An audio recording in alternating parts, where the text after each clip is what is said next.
I'm Regina Anderson. I'm 34, and for most of my adult life, I built my career in places where nobody claps when the job is done. No stage lights, no social media posts. No framed certificates hanging in the living room. Just quiet work, serious work, the kind that matters most when everything else is about to fall apart. And for years, I was also the person my family called whenever they needed help. Bills covered, papers edited, emergencies handled, money wired, problems solved. I gave and gave without making a show of it. So when the same people I had carried in silence sat across from me at a family dinner and called me a deadbeat to my face, something in me finally went still. If you've ever been underestimated by the very people you kept helping, then you already know this kind of pain lands differently. And if you've ever had to walk away from people who only valued what they could brag about, then stay with me. Because what happened next changed everything. I'm the oldest of three, but in my family, age never mattered as much as appearances. There was an unspoken system in our house. Certain careers counted. Certain titles mattered. Certain uniforms earned instant respect. My father spent 22 years in the Navy and retired with honor. My mother was a high school principal, organized, strict, proud of anything that looked official. They believed in order, rank, achievement you could point to with your hand. My younger brother Billy leaned into that world early. He went into law enforcement straight out of high school. Uniform, patrol car, badge on his hip, confidence in his walk. He wasn't especially thoughtful, but he looked like authority, and that was enough.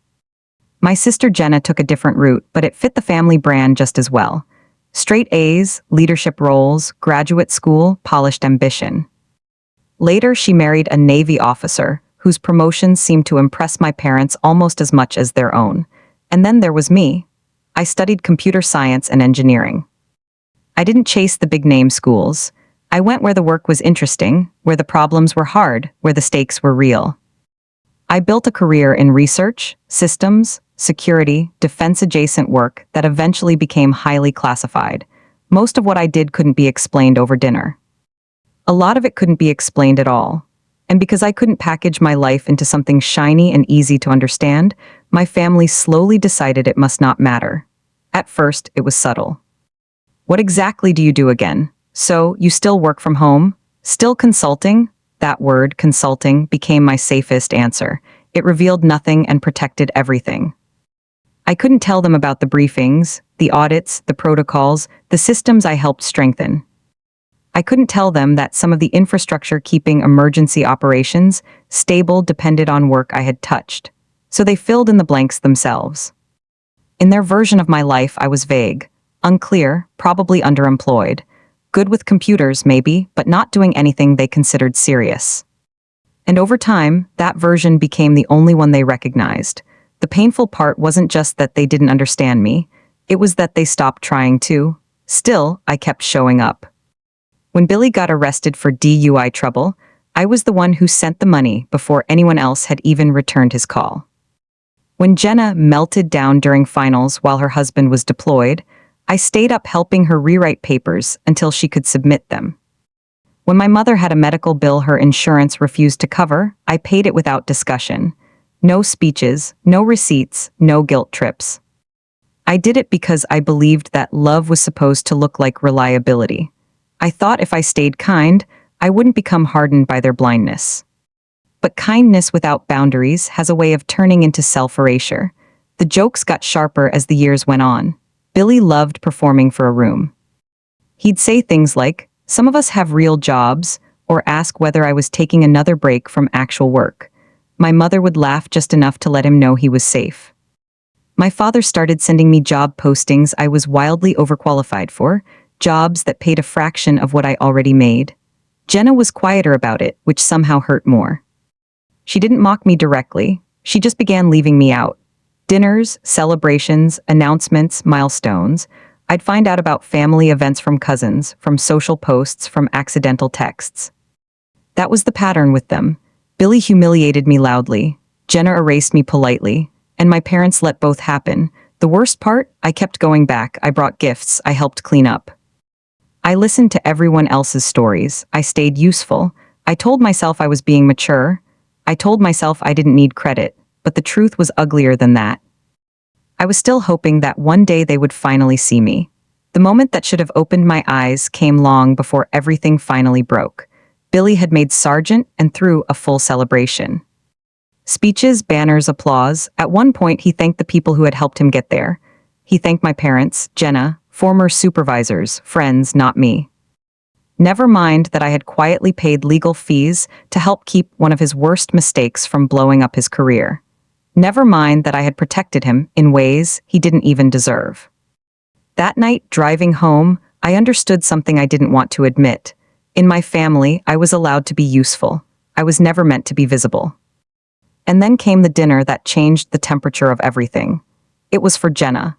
Her husband Adam had received a major promotion in the Navy, and the family was treating it like a state event.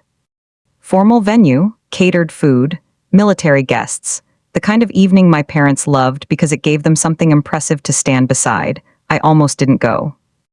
I had work piling up, a serious deadline, and honestly I was tired of entering rooms where I already knew who I'd be once I got there. But I went anyway. I arrived early with a thoughtful gift, one tied to something Jenna had casually mentioned months before. My mother took it from my hands like a piece of coat check paperwork. Then she leaned in and said, "Please don't make tonight about you. We already have enough freeloaders in this family." That one landed clean, not because it was new, because it was finally honest. Billy passed by not long after with a drink in his hand and called me a deadbeat like it was the most natural thing in the world. People around him chuckled. Not everyone, but enough. No one corrected him. No one said, "That's not true." No one said, "That's enough." I found a seat near the edge of the room and decided I would get through dinner, leave quietly, and be done. Adam hadn't arrived yet. Everyone kept mentioning him, what he'd accomplished, what this promotion meant, how respected he was. My father practically glowed every time someone said his name. Then the doors opened. Adam walked in wearing his formal Navy uniform. Medals, ribbons, polished shoes, the whole room shifting toward him the way rooms often do around men in dress whites. He stepped inside, scanned the room, and then he saw me, and stopped. For a second I thought maybe he was just surprised I was there. But then he changed direction and walked straight toward my table. The room quieted without meaning to. He came to a stop a few feet from me, straightened his posture, and in a clear voice said one word. "Ma'am." Then he saluted, not casually, not jokingly. A formal salute, precise, public, meant. You could hear silverware touch plates. Someone actually gasped. My father dropped his fork. Jenna froze mid-expression.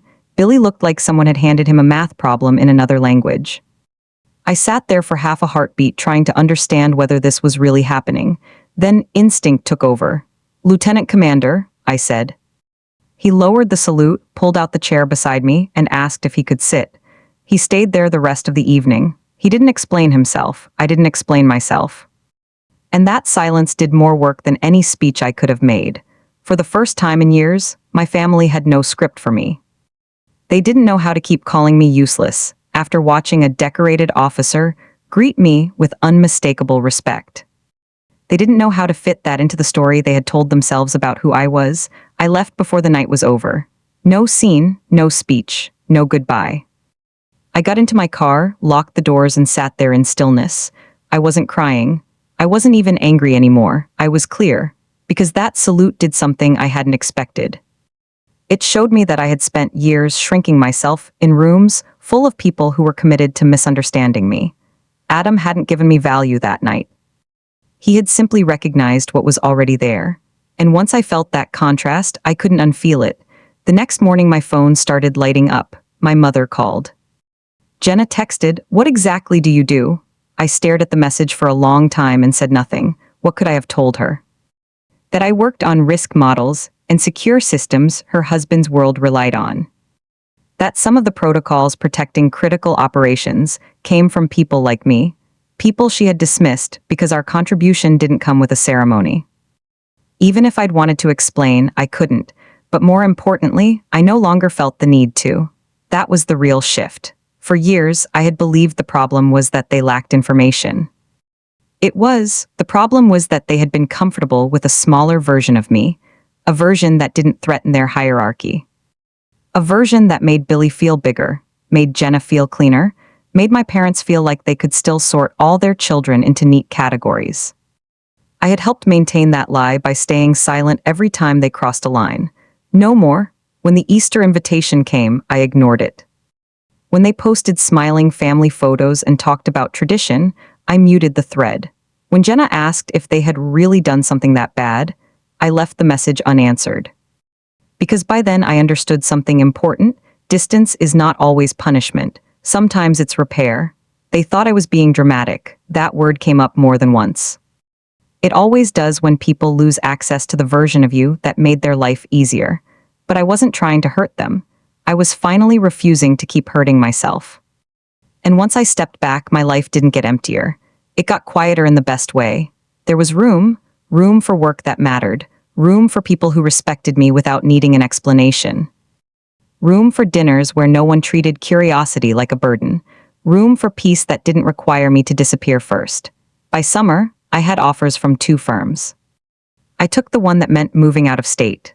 New city, new role, new walls that didn't remember me apologizing for existing. The office was nothing glamorous from the outside. Just another bland building in another forgettable business park, but inside it was everything I had been missing. Competence, trust, calm. The kind of environment where people listened because what you said made sense, not because of your title, your rank, or who you married. A few weeks in, I was handed a sensitive internal review tied to system vulnerabilities others had missed. The timeline was brutal. The stakes were real. I worked long days, longer nights, and turned in a report that identified 3 major failures before they became disasters. 2 were fixed immediately. The third forced an entire procedural rewrite. A few days later, my director stopped me in the hallway and told me I was being moved up. Not because I had made noise, because I had delivered. That became a pattern. More responsibility, more trust. More influence. My work kept expanding, quietly, steadily. I was invited into rooms where phones disappeared into lock bags and names stayed off websites. I sat on panels where no one needed my life story to know I belonged there. I mentored younger analysts who reminded me of the version of myself that used to mistake silence for safety. And for the first time in a long time, I stopped feeling like I had to prove that I deserved space. Around that time, word started traveling back to my family. Apparently, Adam had spoken up at some later gathering when someone tried to make another joke about me. I heard secondhand that he asked a simple question: "Do you actually know what she does?" That was all it took. No lecture, no dramatic reveal, just enough truth to make the room uncomfortable. Eventually, Jenna wrote to me, not a polished message, not a guilt trip, not a demand, an actual apology. She said she had chosen the easy version of me because it required nothing from her. She admitted she had laughed when she should have defended me. She admitted she had enjoyed the convenience of not asking real questions. That mattered, not because it erased the damage, but because it was honest. We spoke by phone later, carefully, slowly. I told her if we were ever going to have any kind of relationship again, it would have to be different. No more passive silence. No more pretending nothing happened. No more letting other people reduce me while she stood by and looked away. She didn't argue. She said okay. And that was the first real conversation we'd had in years. We are not especially close now, but we are real with each other. Sometimes that's enough. My parents took longer. I didn't return to family dinners. I didn't rush back into anything. I had no interest in crawling back into a role I had fought too hard to leave. Then one day, by chance more than plan, they saw me in my actual world. I was speaking on a private panel in DC, the kind of event built for people inside the system, not around it. Somehow they found out I would be there and they showed up quietly. I saw them near the back. They didn't wave, they just listened. I don't know how much they fully understood. Probably not all of it, but they saw enough. Afterward, once the room had mostly cleared, my father came over. He looked at me for a long second and said, "You looked like you belonged up there." And I told him the truth. "I did," then he said, "We didn't know." That was the closest thing to accountability I think he was capable of. There was no grand reconciliation, no movie speech, no tears in the hallway. And honestly, I didn't need that. What I needed was already built: a life with structure, a voice that no longer waited for permission, work that mattered. Peace that didn't depend on being understood by people committed to seeing me through old eyes. Billy never really came around. He still hasn't reached out in any meaningful way. that used to hurt. Now it doesn't. Some people need someone beneath them to feel solid. Once you step away, they don't suddenly become self-aware. They just look for a new place to stand. That has nothing to do with me anymore. Adam and I have exchanged a few messages since then, professional mostly, practical. Once, I thanked him for that night. He told me he wasn't doing me a favor. He was acknowledging who had actually been holding more of the structure together than anyone in that room realized. That stayed with me, because that's what this whole story is really about. Not revenge, not exposure, recognition, the quiet kind, the kind that doesn't beg, doesn't perform, doesn't chase applause, just truth finally standing in the room without flinching. Looking back now, I don't feel triumphant about that dinner. I feel certain. Certain that the story they told about me was never the truth. Certain that silence can become self-betrayal if you live in it too long. Certain that walking away isn't always bitterness. Sometimes it's the first honest thing you've done for yourself in years. These days my life is still quiet, but it isn't small. There's a difference. I still work in rooms where names are secondary and outcomes are everything. I still train people, build systems, catch weaknesses before they become disasters. I still carry responsibilities most people will never hear about, and I like it that way.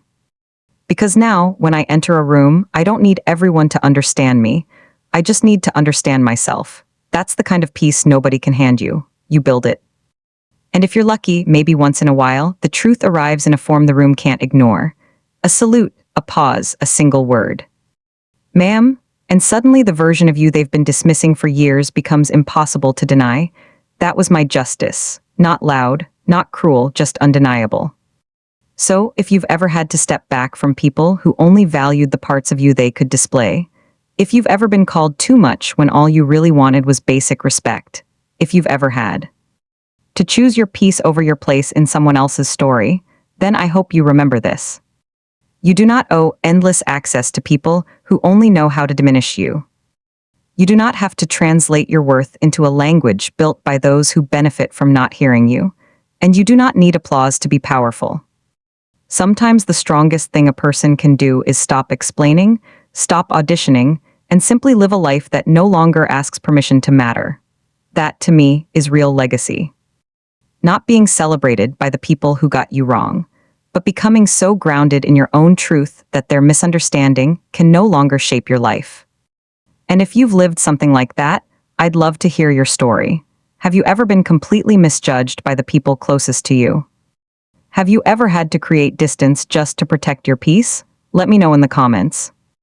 And if this story meant something to you, like it, share it, and subscribe for more stories about boundaries, respect, and the kind of justice that doesn't need to shout to be heard.